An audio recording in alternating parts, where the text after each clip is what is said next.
Good evening, Veterans Council Veterans, LinkedIn fan, NAACP, Gamma Eta Sigma, Go Mob.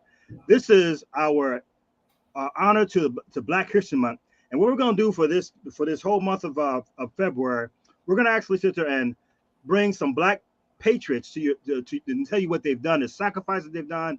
Some died, some have served this country, and they have also laid their lives to make sure that we have the privileges and the rights we have today. And I want to do that because I want to know. Some people say, why are you making Black and why are you making racial? Well, what I'm trying to do for Black History Month, let the African American people know there are us out there who are sitting there achieving, sacrificing, who are also part of the fight. You normally don't see that as part of the narrative that you normally see for when it comes to African American veterans and the Black patriots. So this, for the whole month starting today, we're going to be interviewing Black patriots who have contributed significantly for the military. But first, today, as we all know, we're going to sit there and have Aubrey McDade.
So Aubrey Brigade, what you're going to find out, this is going to be an exciting, interesting interview. You're going to hear about not just Audrey the Marine, but Audrey the father, Audrey the husband, and in his childhood. And Audrey is only the second African American to have given the achievement of a Navy Cross. We're talking about history, and we're gonna sit there and be able to sit there and learn about history and keep his achievement alive. But until then, intro.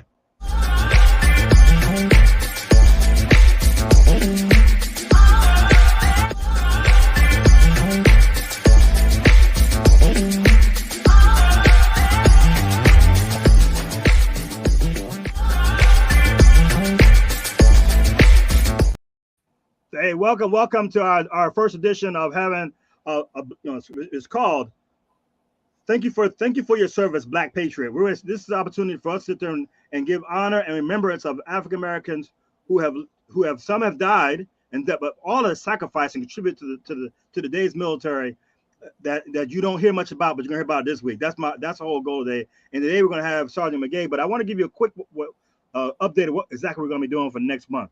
So as you see to the right, you're right, to my left, or both of us, we say Aubrey McDade on 13th of February. Then we got Colonel Khalid Chabaz. He is the highest ranking Muslim chaplain. And then finally, at last, we're going to be talking about Medal Honor recipient posthumously, Sergeant First Class Alan Cash. We're going to have his battle buddies, a couple of his battle buddies here, and his spouse. So we're going to do it right because these guys, we cannot forget the sacrifice that they have done for our country. And that's what this is all about. But first, I got to talk about our sponsors. Our first sponsor is Phi Beta Sigma Fraternity, Gamma Eta Sigma Alumni Chapter. Go Mob, go Mob. Thank you for them. And we always go by our principle, brotherhood, scholarship, and service. So thank you for your sponsorship. So right now I'm going to sit there and we got a couple people already joining us here. I'll bring them. Hey, we got Jen. Hey, how you doing, Jen? I hope you share this. Let people know that we're out there sacrificing for this country. Just want everybody to know. The guy this is the second time I've actually interviewed Aubrey McDade, and he has an interesting story, an incredible story from the beginning to the end. And I really admire this guy. And I asked him, I said, do you ever get tired of just constantly talking about yourself? He said, I ain't tired yet. And I said, well, don't get tired because our people, we need to know the sacrifice that we are doing for our country, and you're definitely the epitome. And I had said earlier, and I did not misspeak. Aubrey McDade is the second African American to achieve the Navy Cross, which is it's like the highest award you can get, that aside from the Medal of Honor, and he's alive live here and speaking to us. So, to no further ado, I want to bring on Aubrey. How's it going, Aubrey? I'm doing all right, sir. How you doing? Hey man, I'm doing great, man. You Marines are doing so much great stuff, man. I almost like doing stolen valor. I'm about ready to change it to a Marine hat, man. But I ain't there just yet. But I'm so glad that you decided you accepted to be on this on our show. And we're gonna kind of do it. We break it down. Like first, I want to kind of know who Aubrey was when he was growing up a young man. Then we're gonna talk about Aubrey, the badass Marine. We can do it. It's after hours. The badass Marine. Then we're gonna talk about Aubrey, the husband, and the father. You good? I'm good. I'm good. All right, so let's start with Aubrey growing up. All right. Well, first of all, you guys, hey, nice to meet you. Nice to meet everyone. My name is Aubrey McDade with a B, not the D. Oh, you good, bro? I come from very humble beginnings. I come from the worst zip codes of Fort Worth and Houston, and just to, I guess, keep it light. This is not a sob story. I don't need anybody to feel sorry for me. Obviously, God has blessed me in my life. But I come from, well, I'm going to give it to you chronologically. So I was actually born in Pasadena, California. Both of my parents were crack addicted. I was in the foster care from ages, I think, 0 to 3. My parents were homeless for the most part, and Child Protective Services caught wind of it and took me in. I got a younger brother. He and I are 14 months apart, and took me, and I was in child care until I was 3 years old. My mom and my dad were able to figure out how to get me back. They get me back, and we moved back to Texas. In Texas, I struggled severely in the worst poverty situations you can imagine. Like I said, 2 crack addicted parents. I was molested as a kid. We would have to dumpster dive sometimes, collect cans and bottles to try to save some money to feed my family. Walking 3 to 5 miles to what we called the Mission. It was a place called Fishing Loaves on the south side of Fort Worth. I used to get in line with homeless people. Me and my younger brother, with my parents, obviously, getting in line with homeless people to eat meals. Wash your clothes in the bathtub by hand, using telephone book pages to wipe your behind because, parents have squandered all the money. Live in a house with no plumbing. A lot of people thought I worked out as a kid, but it was really for carrying 5-gallon buckets of water 3 or 4 times a day to empty it out. Using candles for electricity, and it goes obviously being abused as a child by my dad. He was really abusive. He was killed when I was 11 years old by the Fort Worth Police Department behind drugs, and it goes on and on and on. I will tell you guys, as horrific as that story sounds, I am confident that was God's plan of training me to be able to transition to be a Marine. Wow, man, that's a built-in resiliency. Yes, sir. So then tell us, how did you get introduced to the military world? So here you are. Well, I got a good friend of mine, Cliff Dean, that I work with under the Tomlinson Center, and he calls me the accidental Marine. I was blessed to have my big mama, y'all. It's really my great grandmother, my mom's grandma.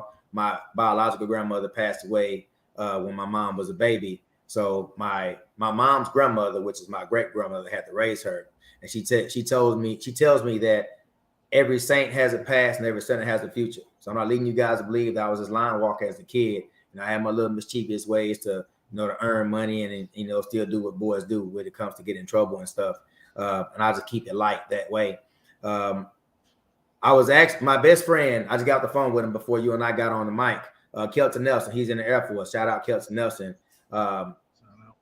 My best friend, he and I, in 99, I was getting into my trouble, doing my thing, he and I both. But he just came to me on my birthday. He was like, man, what are we going to do with our life? A long short of it, he wanted to have a conversation about going to the military. And in the hood, most hoods, people don't know about the military. All they know is the Army, just simply probably because of Rambo or Army movies, right? Right. And so he asked what we're going to do with our life. And he was talking about going to the military. And I wasn't really with it at first, but we went inside of the Armed Forces recruiting station at the Town Center Mall out here in Fort Worth. And he took the ASVAB and I took the ASVAB. And long short of it, I didn't think he was ever going to leave. I thought it was just something he was thinking about doing, but he was actually serious about it. And I think it was maybe September, October, he left to go to boot camp, and life just kind of slowed down for me. And I was walking to, so I lived on the west side of Fort Worth, and they got a street called Las Vegas Trail where there's a whole bunch of low end apartment complexes. So I'm walking down Las Vegas Trail to go to our food store, and a police officer rolls up on me, and he called me by, you know, a childhood nickname, Black. He said, "What's up, Black?" I'm like, "You don't know me." And he's like, "Okay, Aubrey Leon McDade Jr." And he drives off and scares the crap out of me. So I run back home and asked my mom if the police had been by there, and then asked my girlfriend at the time that I was talking to, had the police been by there, and they was all like, no. And just for the sake of the conversation, let's call it about 2 weeks. 2 weeks later, a Marine Corps recruiter comes by, and we have our conversation. And the thing that stuck with me that he said was, my baby sister, I didn't mention her at first. She and I are 5.5 years apart. And if you ever get a chance to meet Sade McDade, she's gonna tell you that I'm her father.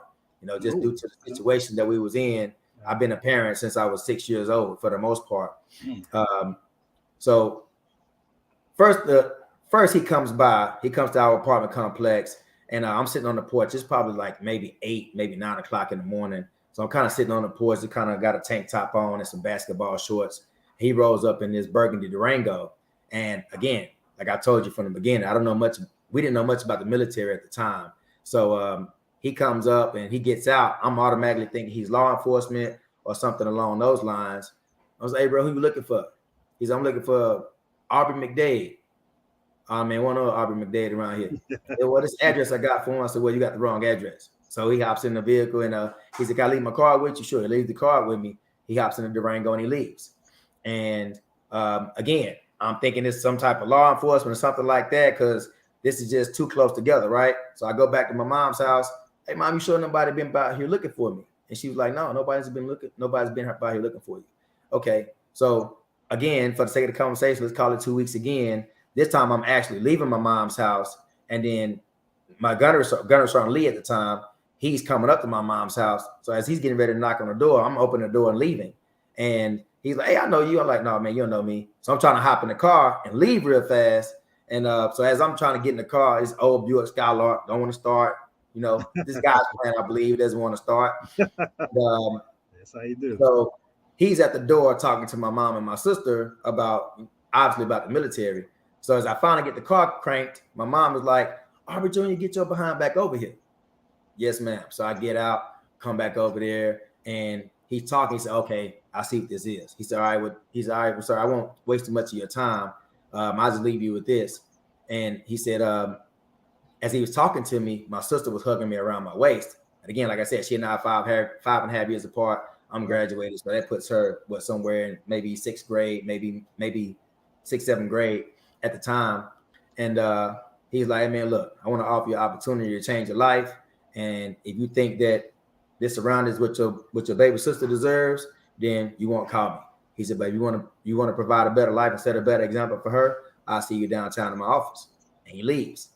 I look at my baby sister, and she kind of just shrugged her shoulders, and we got this thing. What's understood don't need to be explained. So we didn't even talk about it. And I went downtown and did my little pull-ups, did the whole run portion or whatnot. Mm-hmm. And he's basically asking me what I wanted to do. I was like, "Man, I'm just trying to change my situation. If I can shoot guns and blow up stuff and not get in trouble, that's what I want to do." All right, great. Took the ASVAB. I barely passed the ASVAB with a 35. And he comes back. He said, "I got some good news and some bad news." "Okay, Gunner Sergeant, give me the good news first." He's like, "You passed." I'm like, yes. I'm excited, right? And I said, "Well, what's the bad news? If I pass, what's the bad news?" He said, "Well, we don't have a job for you." "So what does that mean?" He's like, "Well, it's kind of like a crapshoot. You're going to go in, you'll take whatever job the Marine Corps give you." And I was like, "Well, I'm a crapshooter. I like 10-4. I'm good with that." And he was like, and I asked him, I say, "So will I still get paid? I still get 3 hots and I still get paid?" He's like, I said, "I'm good. Let's go." Go to Marine Corps boot camp, and Marine Corps saw fit to make me a machine gun. So that's how I got into the Marine Corps.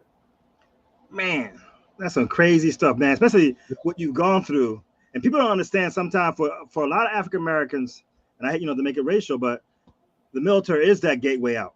Yeah. It's either it's on the streets or the gateway. So for you, that was your gateway in. Yeah. So now let's shift and talk about Aubrey Aubrey the Marine. Okay. Well, I'm gonna tell you. I'm gonna go back to where you were saying. You say you want to make it racial. I'm not gonna make it racial either. But it's all month, and we only got about 15 days left to let everybody know how we got our African American people, our Black brothers and sisters out here doing some amazing things. So no shots against nobody else, but we're gonna take our time, and I'm gonna take my time at least. Right. So the Marine Corps boot camp was probably the worst experience for me ever. You know, and not because my drill instructors were, you know, lean, mean fighting machines. It was just a very bad experience for me because I didn't experience a team of drill instructors that actually worked together. You know, they would downplay each other behind each other's back. And I almost got kicked out of boot camp a couple of times for fighting and all kinds of stuff. I experienced extreme racism in boot camp. And, you know, I come from a background of fighting and survival. So fighting in boot camp, I almost get in trouble and almost get kicked out. The only reason I don't get kicked out of boot camp, not sure if you can see it, but under my right eye, there's a scar. My drill instructor hit me in the face with my rifle and gave me a scar. So one of the recruits, once I beat one of the recruits up and I leave him in the shower, they were trying to kick me out of boot camp. But in MCRD San Diego, being as old as it is, as I'm sitting outside on the bench with all my gear and stuff packed, they're getting ready to send me back to Fort Worth. I'm crying. I'm like, I don't know what to do. I'm lost. I'm like, man, I can't mess up this opportunity. You know, I don't want to go back to Fort Worth. Like I really did come here to change my life. And I wasn't fighting because I'm a bully. I'm fighting because I got to defend myself and I just can't let anybody treat me any kind of way. And I hear my platoon commander at the time tell my drill instructors, hey, we'll drop him, but y'all know if he says something about getting hit in the face with that rifle, you got to keep him. I heard it. That's my way out. So, yeah, as my senior drill instructor take me back to the squad bay, yeah, McDade, you're going back to the jungle. Ain't no hoodlums allowed in the Marine Corps and all this other kind of stuff. Now, my senior drill instructor, he was African American as well. And with my confidence, I say, no, sir, this crew staying here. You know, what you say, boy? So this crew staying here. If this crew get dropped, this crew gonna talk about getting hit in the face with that rifle by drill instructor Sergeant Aubrey L. And he grabbed me up by my lapel and started yelling at me and all this kind of stuff. So the rest of the boot camp time, he had this mission to get me out of there. And I couldn't swim. I wasn't a strong swimmer. And so when you go to the swim tank in the Marine Corps, you have to qualify for swim qualifications. And so as I'm doing the tread and water portion, which is the hardest part, I was able to make the 25-meter swim and all that stuff, jump off the high dive. I was able to do all that, but I wasn't able to tread water well. And so I'm catching a cramp in the water and I'm talking to the drill instructor, the drill instructor that's in the water with us with the flotation device. I'm talking, sir, this crew needs a flotation device. And it's within reach and I see it, but during a safety brief, they tell you, don't touch my instructors. They give you all the rules. I wasn't worried about no rules. I mean, I'm not a strong swimmer. I'm in the water. I'm not trying to drown. Well, I reach over to grab this buoy, and next thing you know, I'm waking up in the squad bay. So what my senior drill instructor told me what happened was I grabbed the buoy. Obviously, I made a violation. They take me down in the water, and they basically drown me, revive me, and I wake up in the squad bay. And so people won't believe this. I'm one of the few Marines, if not the only Marine, to graduate boot camp without a swim qualification. Wow. Yeah, without a swim qualification. That's amazing. Yeah, so it gets worse. So obviously, in the Marine Corps, we pride ourselves with marksmanship. So now we're going to the rifle range. Regardless of my childhood and my background, I ain't never shot a weapon. I ain't never been around weapons. I never did that. So in boot camp, I learned how to shoot this M16 at the time, M16A2, and I was absolutely terrible. I couldn't hit the broadside of a target. And so from Monday to Thursday, you have your practice days. Thursday is pre-qualification, and Friday is the actual qualification day. I failed every day. Monday, Tuesday, Wednesday, failed miserably. Thursday, I didn't even qualify, but I missed qualification by 11 points. And my rifle range instructor, he said, hey, McDade, I'm gonna keep it real with you, dog. He said, man, you want to go back home? Like, no, sir. He said, well, tomorrow you got to pass. Yes, sir. So I go back to my squad bay. I get one of the green moon beams. You know, it's kind of like L-shaped. I take a clothespin off of our laundry line, and I tape the clothespin to the moon beam. and I go to the back of the squad bay and I draw a black marker on the bulkhead, and I'm just practicing trigger squeeze with this clothespin, trying to make the light move as minimum as possible so it doesn't go off the target. Because he told me one of my issues was trigger pull. So I practiced that all night.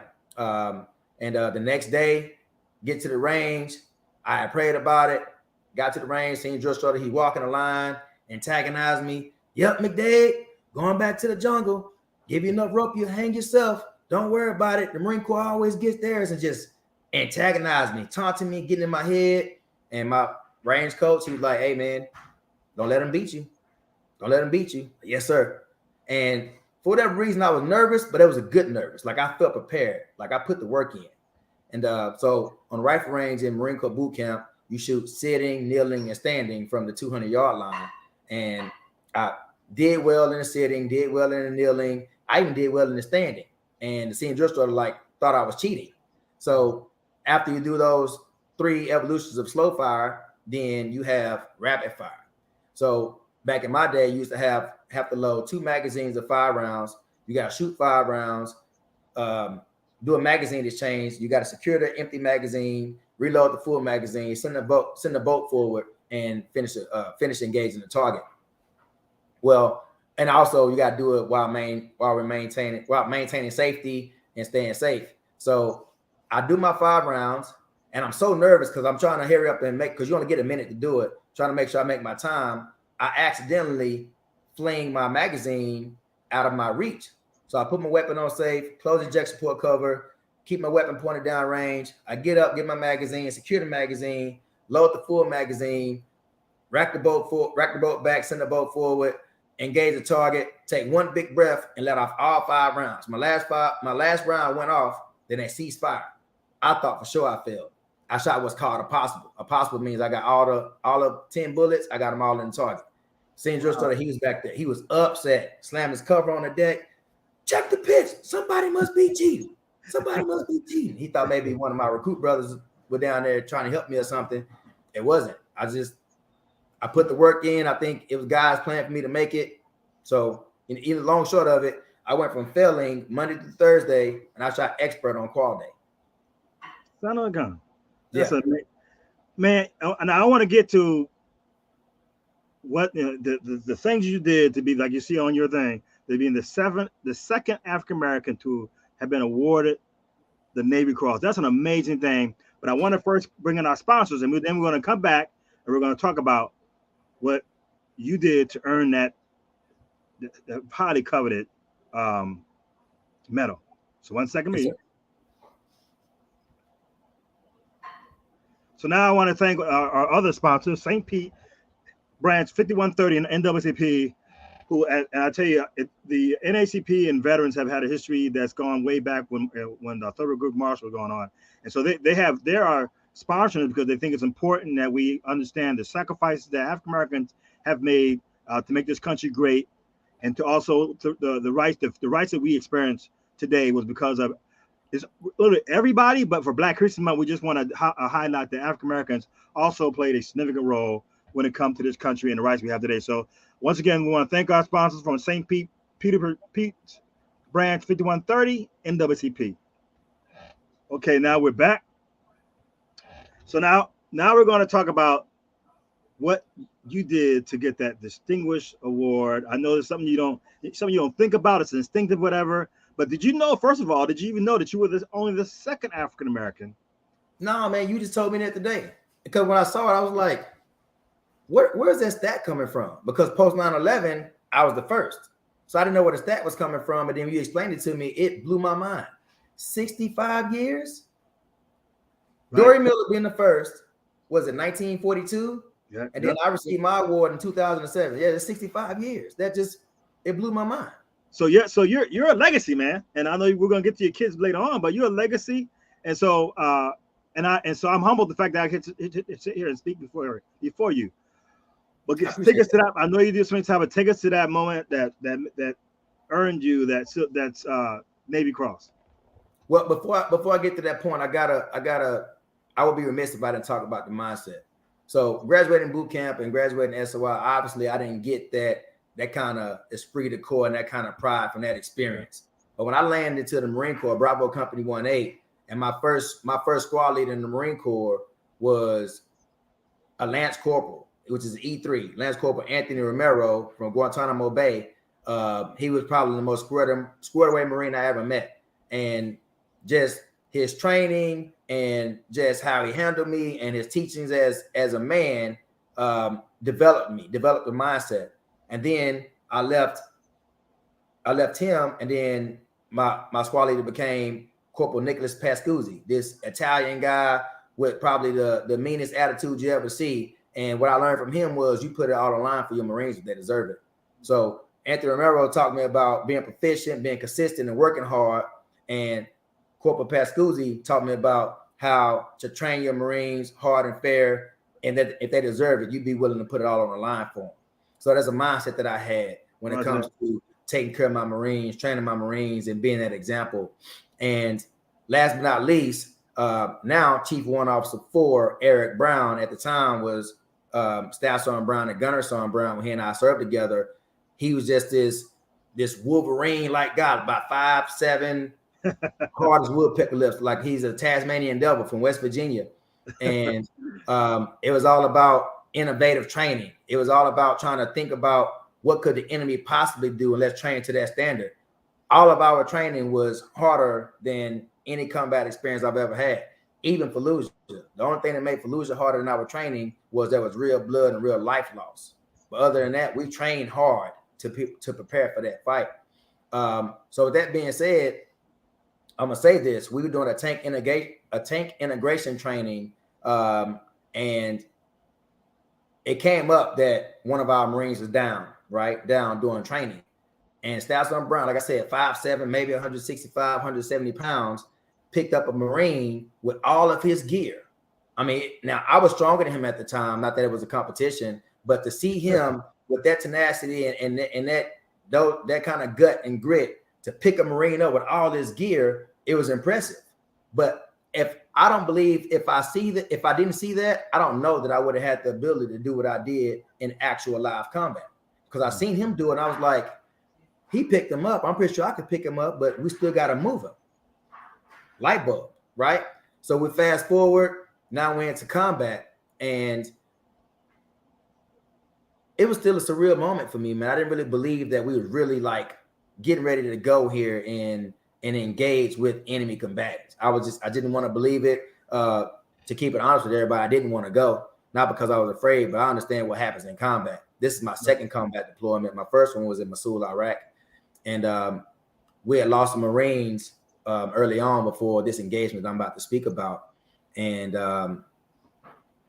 so we get to our checkpoint. We had already lost the Marines from 2nd Platoon, and now I was in 1st Platoon as a 1st Platoon attachment. We were moving to our second checkpoint. It was give or take real late at night, maybe before midnight, close to midnight. But I know the engagement transitioned from at least November 10th, which is Marine Corps birthday, and November 11th. Now I'm letting you guys know I didn't know that at the time. At the time, I didn't know what day of the week it was. We were just trying to move to stay alive. Mm-hmm. But as we move to our checkpoint, may rest in peace, Corporal Anderson was our point man at the time, and he halted our patrol. And we had these PRR radios, which is, I don't know what PRR stands for, but it's just line of sight radio. If you can see a person, you can talk to them. But as you move in patrols, you have dispersion and all this stuff. And I can hear the conversation, but I can't respond to the conversation because I think I'm too far away. And I hear Corporal Anderson talking about we have Iraqi Special Forces ahead, and Iraqi Special Forces wasn't supposed to be in our area of operation. They're supposed to be chaperoned by the Army. So our rules of engagement was see the enemy, shoot the enemy. If you see Iraqi Special Forces in your area of operation, deem them as a threat and engage, because they should be chaperoned by the Army. So I understand that. That's probably the only part of the rules of engagement that I remember was win and shoot the enemy, right? And so I'm screaming to the top of my lungs, open fire, open fire, open fire.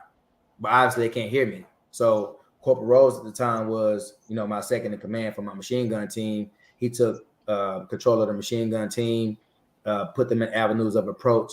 And as I'm running to the front of this formation, I feel like I'm running in slow motion. I'm like, why the hell am I running so slow? So I'm trying to run faster, but I couldn't run faster. Right. And by the time I get up there, it had already, the ambush had already happened. The enemy had access to 50 caliber machine guns, and I think maybe even RPGs as well. So I run inside of this structure we call a casualty collection point, which is CCP. And Sergeant Brown was orienting me to tell me that, I think Anderson may be dead, and we got 2 other ones wounded. And, I tell him, I said, hey, Staff Sergeant, I go get him, just don't let me die. And he tells me, he said, man, we don't have tank support for like the next 45 minutes. We don't have close air support at all. I'm like, all right, Staff Sergeant. So for me, my mind just made sense. If Anderson may potentially be dead, then all this gear we have on is not going to protect us anyway. So I took it all off. And, wow, I'm just one of those motivated guys, man. I wouldn't even say motivated. I kind of just am who I am. And my way of getting my nervousness off of me, I drop down and do about 10, 20 push-ups, and I just dash across this alleyway. And as soon as I hit this alleyway, I know they must have night vision capability, not just because of Black History Month, but y'all see this pigment on me. I'm trying to blend in with the darkness. And I run across the street and I land on top of Lance Corporal Kelly, Robert Kelly. And at the time, he was Lance Corporal with us, but he got commissioned and became a lieutenant. And he fought in Afghanistan as well, where he was killed in Afghanistan. But so I'm on top of him, and he's telling me where the Marines are. And you can still hear all the gunshots and all the explosions and stuff. And so I get up and I run and I jump over this porch. Now, again, I don't know exactly where it is I'm going. I just know where he pointed at, and everything is still kind of fuzzy because I'm just making my moves. And I jump over this porch. And I'm not ashamed to say that I accidentally landed on top of a cache of Marines, and neither of the Marines are Anderson. I love the other Marines. I love all my Marines, but I really was looking for Anderson because Anderson is the one that I had a personal hand in training. The other 2 guys, they know I love them, but they were junior to me. So they see me when we like play sports and stuff like that. But for the most part, I had the most contact with Nathan Anderson. So I land on top of this cache of Marines, and I'm asking who's hit. And one Marine, Lance Corporal Russell, he was hit. And not to be too gory, but his leg was hanging on by a piece of flesh as big as your wrist, to my memory. And so I strip all his gear and stuff off. And as I'm thinking about, man, I don't know how we're going to get out of here because this machine gun is eating up the other side of this porch. Now, it's a big cement block of porch. So we was protected, but I didn't know how we were going to get up. And then I hear the sound of my 240 get up, and they start rocking and rolling. And they had engagement on the enemy. So they gave me a break to be able to get up. So I got Russell on my shoulder, and I'm running across this alleyway. And I remember bullets hitting before my feet and after my feet. And it started out wide and it started to get closer. And I remember thinking like, oh, well, I said the colorful word then, they're bracketing me. And as I'm thinking that they're going to get me and they're bracketing me, I fall into a pothole. And ironically enough, or God's blessings enough, I fall into a pothole, and Russell and I both lay perpendicular to the rounds. And I remember laying on the ground and bullets hit, give or take, about 3 feet in front of me, skipped past my body and hit past me. So I'm not sure if you guys believe in potholes or God, but either way, both of them saved my life. Right. And I got up and I picked Russell up and I take him inside the CCP. And we had some very young docs, very young corpsmen at the time. Doc Naderman and Davis, they were doing their thing. Like God was in those guys' hands working miracles. Long short of it, he still has his leg. He still has his natural leg today. And I thought for sure he would have had a prosthetic. Man. Either way, I come back out, and this time I'm trying to low crawl and try to blend in with the smaller vegetation that's around us. And they still shooting at me. They're not hitting me, but they're still shooting at me. Then I'm crawling under a bush. At the top, the bush was on fire, and I just got my head down and just kind of going. Again, I don't know where I'm going. I just have a cardinal direction where the Marines were possibly at. And I accidentally run into this porch, and I jump over this porch, and I land on top of Lance Corporal Dominance at the time. He Dominican cat from Florida. You know, he tough as he hard as woodpecker lips too. And he's like, "Hey, Sarge, I'm not gonna leave my weapon. All right, well, take all his gear off, and we're gonna keep the weapon." So I put him on my shoulder, take him back. He was shot between the neck and the shoulder, I think maybe in the trap, and get him back to the casualty collection point. And when I get him back, finally we got tank support. Now, I don't believe I was out there for 45 minutes. I just believe that we started with some motivated devil dogs. It's like, no, it's not going to happen. They left wherever they was at and came to where we were. That's what I believe. Okay. So on the back of this tank, there is a phone so you can talk to the tank crew. And also there's a extremely hot exhaust on the back of the tank as well. You learn to do a tank integration. So I accidentally burnt myself, but I wasn't going to leave this tank. I'm going to stay within arm's distance of the tank. So as I'm talking to the tank crew, trying to make sure I got cover and concealment as well, I can only orient them due north. I didn't see the enemy. I don't know the structure of the building that the enemy was in. I just know that the rounds is coming from that way, right? And so the tank, I get, they got night vision capability, so they're able to locate where the enemy is. And I'll let him say, yeah, we got him. And before I knew what was happening, they had already loaded a tank round and let one go. The round dazed me. It had my ears ringing, had nose running, and it was just, had me dazed. And then the next would come, and I just remember seeing all black. So I just made sure I'm gonna stay touching the tank so I can keep moving. And as I gather all my senses and stuff, and I'm coherent again, I'm standing over top of Anderson's body. It's me, Staff Sergeant Knopf, which is our cameraman, and I don't know the other Marines that was around. But we get him up, get him inside the CCP, and our Marines perform their duties and get him medevaced out of there. Wow, that's, man, I tell you that. And for those who listen to this and watching this, again, I know as veterans or patriots, we don't look at color. We just say our next buddy. We don't say who the black guy, who the white guy. But for people out there, I think to them is they're in a different moment. They never hear it coming from one of us. What you're saying, you normally don't hear it coming from somebody that looks like us. So I'm hoping for people out there who watch this. This is not about black or white, but this is a Marine. This is a Marine who saved other Marines. So if you got a problem with that, there's something going on, because that's what it really comes down to. I just want to say that thing there, that comment. So we're going to sit there and go to our sponsor one more time. We're going to come back. We're going to shift a little bit. We'll let you do some admin yourself. But we're going to also talk about. I want to find out when you learned that you got that you were awarded the Navy Cross and all that, and that kind of stuff too. So that's got to be something that we're going to live vicariously through you, because we never seen it. We as African Americans never experienced that, never seen that, and we're going to live vicariously through you. All right. Okay. So 1 second now. We're going to sit there and go to our next sponsor.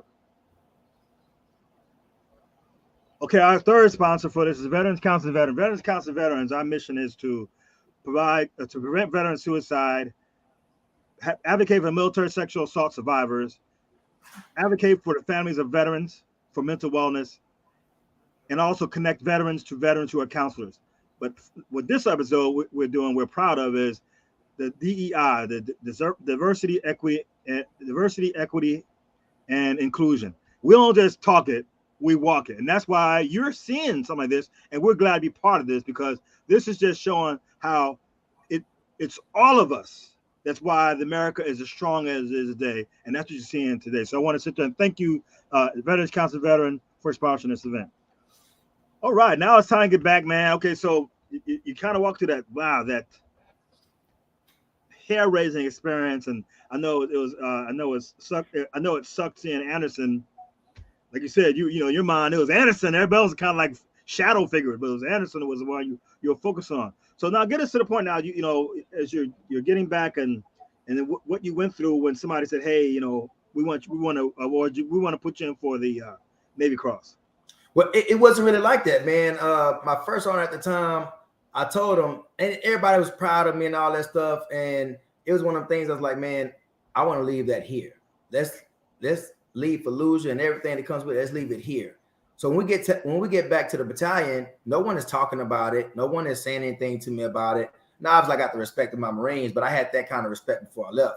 So it's just virtue of me being Sergeant McDade and who I was to them, because I was for them who Sergeant Romero and Corporal Romero and Corporal Pascuzzi was for me. So when we get back, prior to the deployment, I wasn't even supposed to go. So I had put off a surgery, and when I got back, I finally had the courage to have the surgery. I had ligaments torn in my right ankle that the doc said was hanging like shoestrings inside of my ankle. So I finally had that surgery. I had a PRK surgery for my eyes, and I was kind of in and out of battalion. I didn't really know about an award or anything like that. I was really training to become a Marine Corps drill instructor. So as I did my training to become a Marine Corps drill instructor, MCRD Paris Island, South Carolina, graduated drill instructor school. I'm on my second platoon. Now it's in 2007. No, that whole engagement for Fallujah was 2004. So now we're in 2007. And this one particular day, I got 10 recruits on the quarterdeck. Quarterdeck is that space in a squad bay where all hell breaks loose. And but these 10 recruits, I have a personal problem with them. It's not just a routine. Let me go through and hold these guys accountable. No, these kids, I got their name on the list. So it's like taking a bone out of a dog's mouth. But our depot commander comes on deck, and I'm not even paying attention. Usually Marine Corps drill instructors, we got attention to detail, situational awareness. I was in my zone, like I'm about to bust these kids' hearts out. And so they stop and they report the deck, tension on deck, and they say whatever they say, and I'm still not paying attention. And I salute, report the deck, and he says, carry on, aye, sir, and push. And I start doing it again. He's like, drill instructor, stop. We stop the recruits. Are you sure you want to be doing that while I'm on deck? I got my timepiece on, and I look at my watch. I'm like, yes, sir, I still got 2.5 minutes left. Push. I start doing it again. He's like, drill instructor, get inside duty hut. You kids go away. So we go inside our duty hut. That's where the drill instructor sleep at for everybody who doesn't know about military. It's our little room where the drill instructor sleep at. And we finally go in there, and I'm looking around. I'm like, oh, snap. Sir's depot commander. I start trying to salute and everything. He's like, no, it's too late for that now. And I'm like, sir, what can I help you with? Why are you in my squad bay? He's like, well, if you stop being a maniac, I'll tell you. Get us something to drink. Yes, sir. So I get us 2 Gatorades, and I'm sitting down, and he proceeds to ask me, what do you want me to give you a Navy Cross at? I'm like, sir, I don't have a Navy Cross. And he like, Aubrey McDade, 3-3, my last 4. I'm like, yes, sir. He's like, yeah, where you want me to give you a Navy Cross at? I like, sir, I don't want it. And he's like, what? Marine, I appreciate you being humble and humility. I get it, but you got it already. So we got our little duty hut computer. He said, go over there and check your MOL. MOL is Marine Online. I go to my Marine Online account. Right there at the top, blue and white ribbon, NX, Navy Cross. I get emotional, man. I get emotional. I like, sir, I don't want it. I told my company, don't worry about stuff like that. And I don't want it. And he's like, Marine, this is an honor. He said, you can really do some impactful things for the Marine Corps. I get it that you don't want it, but you have it. So where do you want me to give it to you at? All right, so you can give it to me right now. He's like, he said, Marine, do you think I'm going to give you the nation's second highest award in a somewhat squared away somewhat squared away duty hut? He said, no, I'm not doing that. I like, well, sir, if you came down here to tell me what to do, then tell me what you want me to do. And everybody can't believe the story because this is the depot commander, 1-star general. I'm a young sergeant in the Marine Corps. And he's like, I don't want to tell you what to do, but I just know it'd be great for the Marine Corps. It'd be great for the Marine Corps if your new Marines get a chance to see it. And I'm a Marine Corps drill instructor. I don't care about these recruits. They're not Marines yet, right? Mm-hmm. And so I tell him, I said, sir, the only way I'm going to receive this award is if I receive it in front of my Marines. He's like, so that's the deal. You got to get it in front of your Marines. Yes, sir. So he sends a fleet of buses from South Carolina up to North Carolina, Camp Lejeune, Bravo Company 1-8. Well, Camp Lejeune 1-8 Battalion. And he picks up whatever Marines that are there, and they all come down January 19, 2007, and they watch me get the Navy Cross in front of them and my platoon of Marines that I trained. Now, and you were married at the time, right? Yes, sir. I was married at the time. At that time, I'm divorced now and newly married. But at that time, my wife, she and I, we only had 2 sons at that time. Okay. So now we're going to shift gears a little bit. Now we're going to, you got the, you were finally given the Navy Cross, and now and I still, when you get the time, you were still married, and then, yes, sir, and had some children too. So what I want to show, which kind of set us up to what we need to talk about in the family, is something I did. I had presented at this it's a nonprofit, and it serves underserved veterans, underserved kids, Black kids. And I spoke there, and I wanted you to listen to this real quick thing, and we're going to talk about that and how that made it, talk about how that may have some kind of semblance to your family and your kids. Now that we're in the forward. So listen to this real quickly, and we'll come back. Okay. We're here because we love you guys and we care about you guys. Yeah. So I want you to say real quick to me, you are loved. Say it real good. Hit. You are loved. You born right, you're loved. And that's why we're here. Your worth is high. Just want you to know that. So like a lot of these guys here, I'm a veteran too. You can see my hat. Right? Yes. I'm an Army veteran. But I'm going to tell you something about my story. I actually dropped out of high school. I am the bona fide.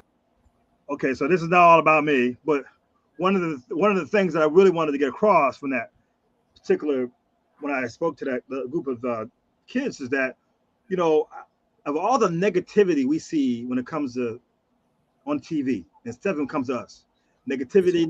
That is a daily consumption for everybody, but definitely for African American kids. And we need to spend the time to say we love you. And you're doing something now with you and your friend about, which I think is so impactful.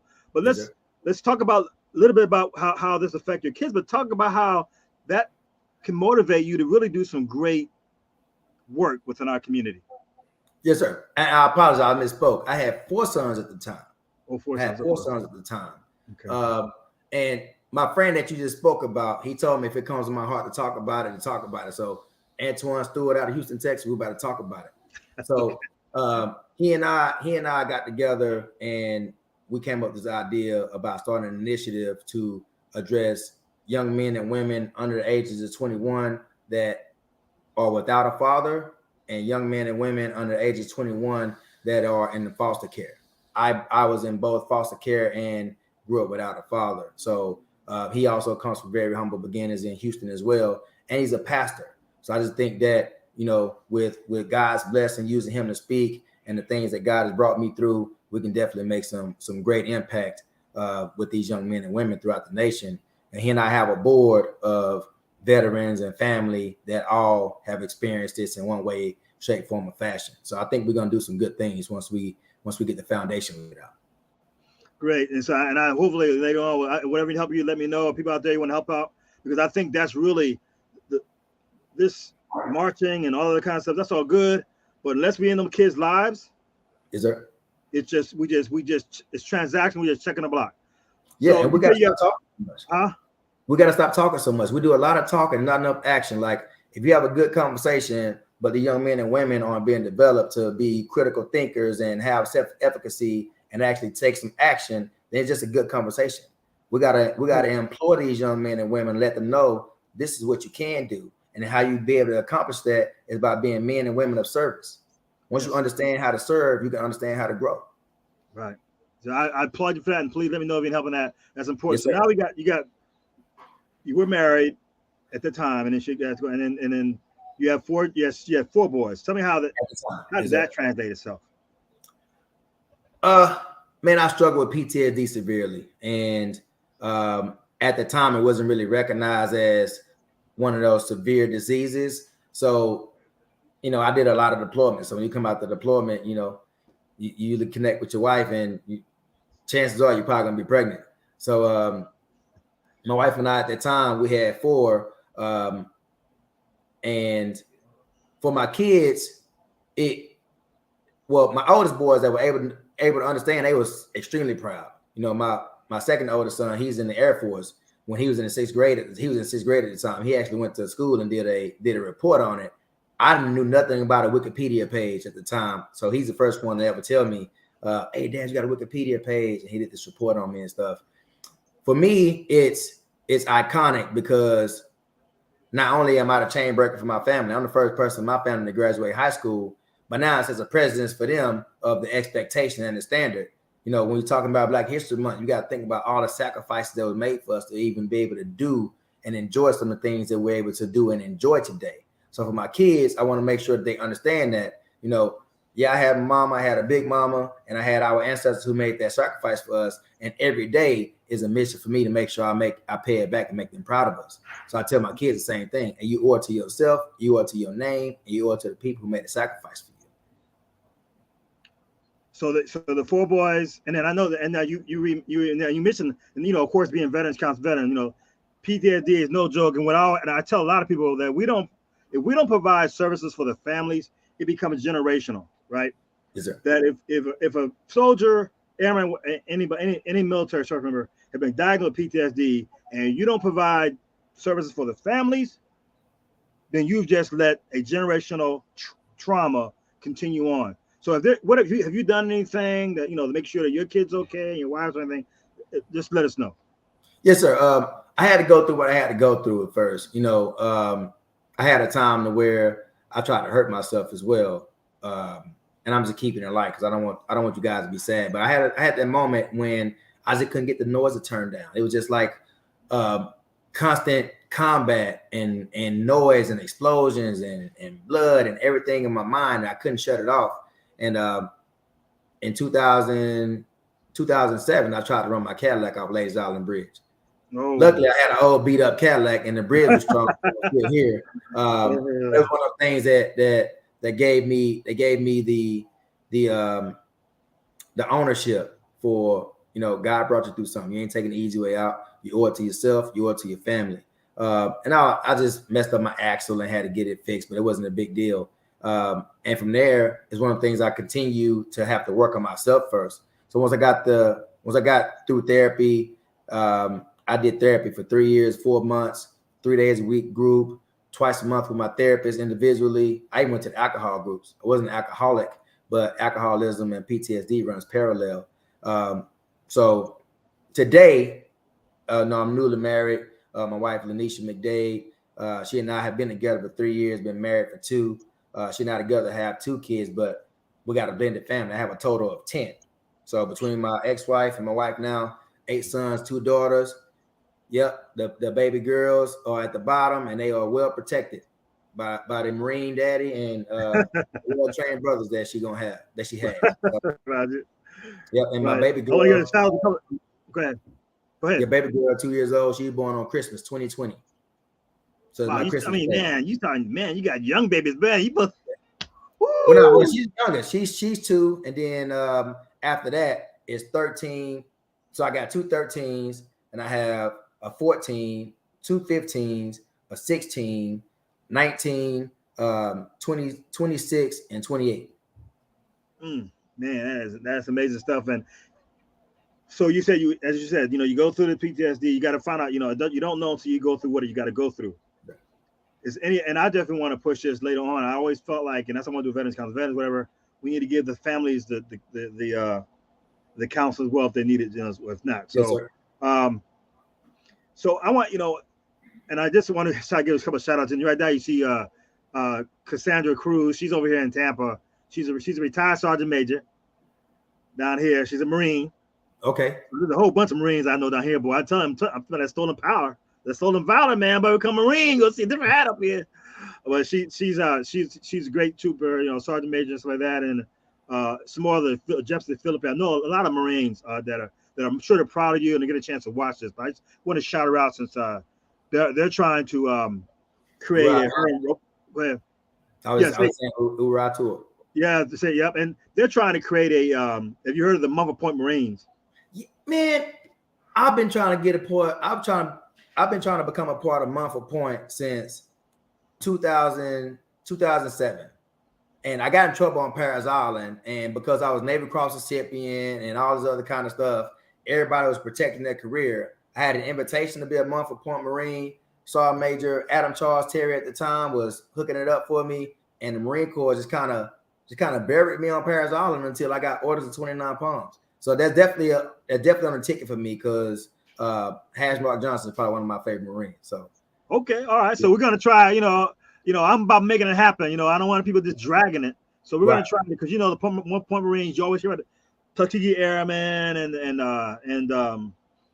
the Tiger Battalion, and also newly 6888 postal director. It's all World War II all African American women's battalion that just got to go to the congressional.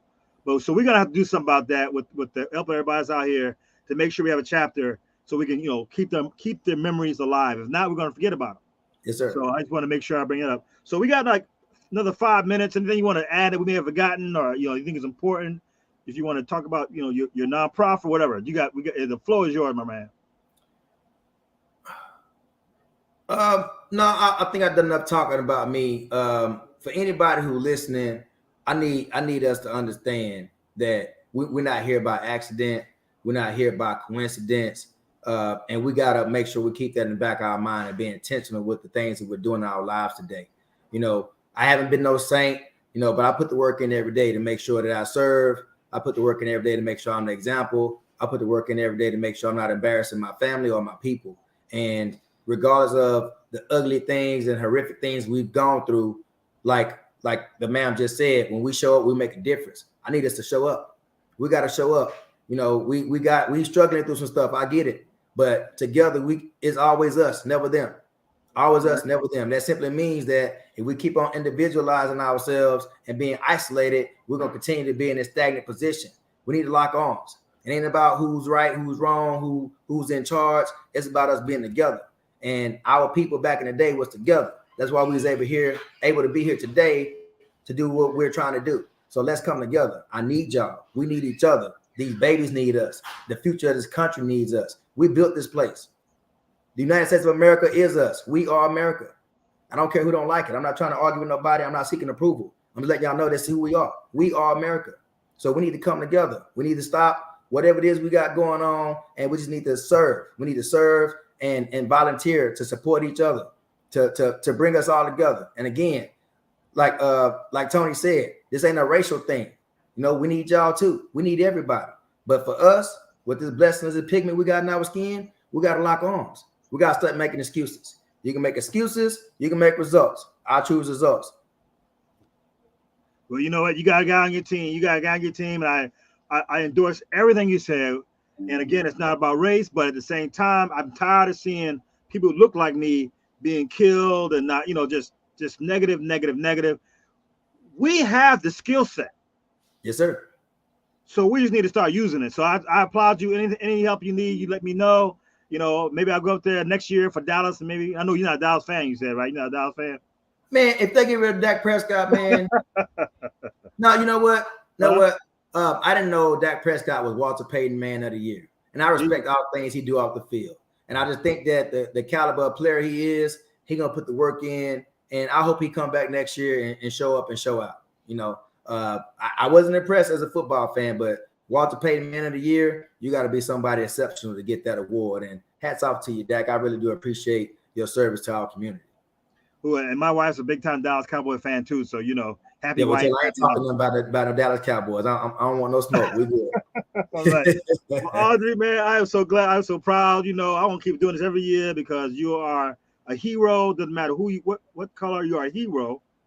But you're also an example. I understand what you're saying. We all got the problems and challenges, but at this point here, you're an icon and soldier. And now you go on to the next level, which hope all of us come together to bring the people who get this constant negative stuff. So let us know how we can help you out. I appreciate it. My man, I appreciate you, Tony. Good seeing you. Yes, man. Yes, sir. Yes, so sir. There we go. We just had a great conversation. Hope you guys learned a lot. I hope we inspired some people out there. There are people out there that's going to be naysayers saying, why you got the color? Why you got to use color? Well, because we got to live underneath it, right? That's just the bottom line. When we come out, we no longer wear that green and stuff, we become regular people again, and people stop me or whatever. They don't see Marine, they don't see military, they see what I am.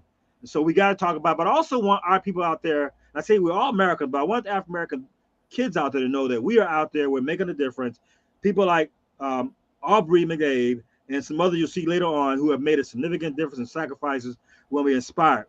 So I want to echo what Aubrey said about we all got to come, the black, white, because I'm telling you, as I'm sure Aubrey could say the same thing. He mentioned it. Some of the guys who were role models, they weren't black, and that's what the military does. Some of the people who help you and help you along the way don't always look like you. All skin folks ain't cave folks, right? Not all skin folks, cave folks. But anyway, so here we're at the end of time. Please send me some texts if you like this, whatever. I'm going to see you. I want to definitely give a shout out to Jonathan. I want to say, Jonathan, hey, Jonathan, Kimbrough, thank you for supporting me and getting stuff out there. I really appreciate it. I want to ignore you. I do want to talk about what we got coming up next week. So next week we are going to be. Let me see if I got his picture here. No, I don't. Okay, so next week we're going to be doing. Let me put the whole script up here. On the 20th of February, we're going to be interviewing Colonel Khalid Tabaz. He is the highest ranking Muslim chaplain in the Army. He has got a serious story. We're going to talk about him. And then finally, we're going to talk about, and you got to listen to this. It's going to be great. We're going to have the battle buddies. Let me take off this thing here. I got to hide this. We got the battle buddies of Sergeant First Class Alan Cash, who was awarded posthumously the Medal of Honor. He is from Florida. So at the end of the month for Black History Month, we're going to interview two of his battle buddies, who are all sergeant majors now, and his family, his sister and his niece, to learn about and live and understand the sacrifice that Sergeant First Class Alan Cash did. I'm excited about that. Hope you tune in this, because that's what we're trying to do. Is if we don't tell you, you're not going to learn about it. Whew. So until then, let me get off this thing here. Hold on. Get this off here. Until then, I want to thank our sponsors again. I want to thank Gamma Eta Sigma, Phi Beta Sigma, GoMap. I want to thank the St. Pete NWC branch for sponsoring this, 5130. And I want to thank, of course, Veterans Council Veterans, because without you, we could not have done this. So until then, this is Tony Williams from Veterans Council Veterans. Out.